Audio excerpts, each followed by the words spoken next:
Why are grown adults fighting over squishy toys? Why are people lining up outside of stores for hours just for a needoh cube? How does a $5 squishy toy cause people to lose their minds? Today, we're looking at the dark side of the squishy hype. To understand the chaos, you need to know what squishy toys are. Squishy toys are soft, sensory items designed to be felt and squeezed. Needohs, dumplings, butter toys, fruits, these are all examples of the popular ones. But these aren't new. For years, these have lived in classrooms, therapist office, and in the homes of kids with ADHD and anxiety. And for years, these have been sitting in the stores, on the shelves, in the aisles, but hardly ever sold out. Until now. A few months ago, squishy toys started going viral on TikTok. At first, it was ASMR videos, then it was unboxing videos, and then squishy hunting videos. Thousands of posts were being made, kids started begging their parents to get them, and before you knew it, you couldn't look on the internet without seeing some squishy post. These squishies effectively took over the internet. Everybody was talking about it and everybody wanted one. Stores that once couldn't sell any squishy toys were now sold out. People started racing to stores to be the first at the restock. A trip to the store now felt like a scavenger hunt while racing 50 other people. But the problem isn't that they got popular. The problem is greed. Because people aren't just buying these squishies to use them, they're buying to resell them.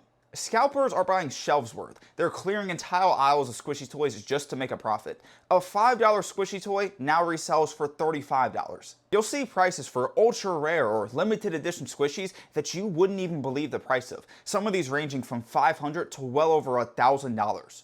And the greed of these resellers, it's led to another problem: panic.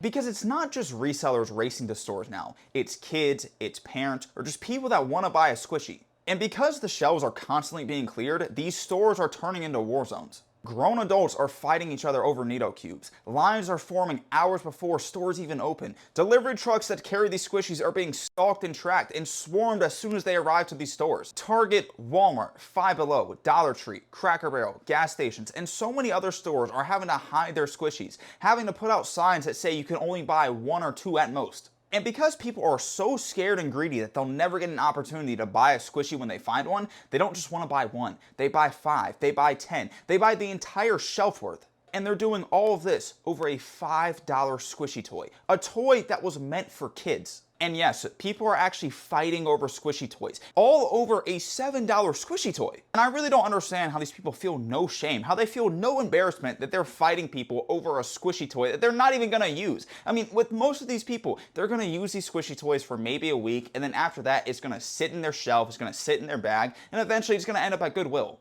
And that's the other problem with a lot of these squishies, is that people aren't buying them just to use them, they just buy them because everybody else wants them as well. They're not going to use them as they should, they're not going to use them for more than a week, they're not even going to use them for more than a few days. And it takes away from the kids who actually want these, for the kids who actually need these, for the kids who are actually looking forward to having their own squishy toy. But this isn't the first time we've seen people act like this for a product. Pokemon scalpers, for example, are a huge problem that won't go away. Grown adults that hoard packs of Pokemon cards just to resell them for a quick profit. Or even remember Stanley Cups a few years ago. People lined up outside of stores for hours. They were fighting in the aisles just to get a limited edition Stanley Cup that they barely even used. Or even last fall with a Starbucks teddy bear cup. People lined up the night before stores opened just to get a limited edition cup that they probably don't even use today.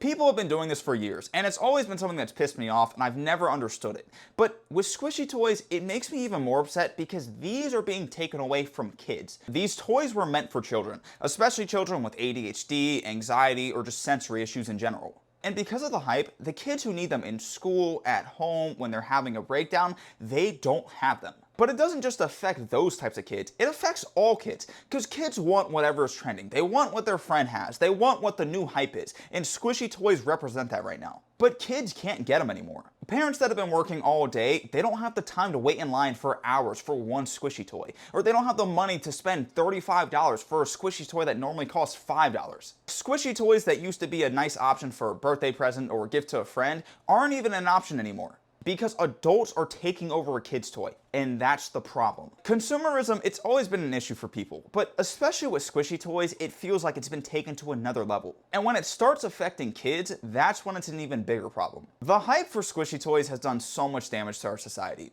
It's shown that people have no self-control, they don't care for others, and that their greed takes over any of their emotions. It shows that people don't care for each other, and that they're even willing to go to jail for a $5 squishy toy. Eventually, the hype's gonna die down, and when it does, I hope people look back and realize how crazy they were for standing outside of stores for hours, for taking entire shelves just to resell them, and I hope they realize that what they did has taken away from what kids actually need.